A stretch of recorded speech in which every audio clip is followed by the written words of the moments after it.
Following the assessment of the disaster-affected communities, relief supplies have now been dispersed to those who need it the most.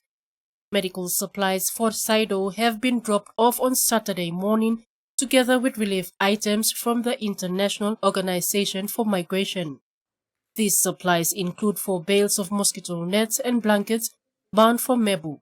Since downgrading the distress call to the provincial level, one preliminary measure agreed upon by the coordination team was to install temporary seismic monitors around the perimeter of the epicenter.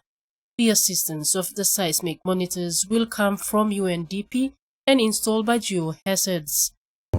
Yes, there's the big earthquake that's happened last week. After a big earthquake, normally there are aftershocks. So aftershocks will happen. It will continue for some time, and then it will slowly die away. The 4 seismic monitors will be strategically placed at Walum, Basamuk, Saido, and in Madang. According to Mr. Moi Hoi, these temporary monitors will enable officers to detect motions being felt so they could generate reports.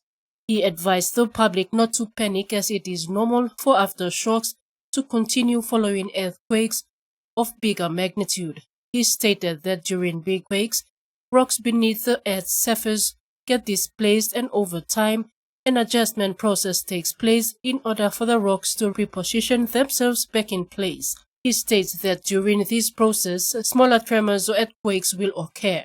Damages in terms of houses, the schools, the infrastructure, basically they are kind of intact. Food gardens, only few of them that got damaged due to small slips here and there.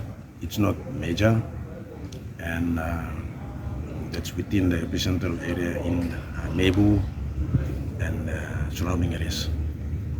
Along the coast, there are small, also sporadic damages that happen, but it's all kind of minor. So in that way, we see that although the earthquake was big, it was fortunate there's not much damage been done to the community.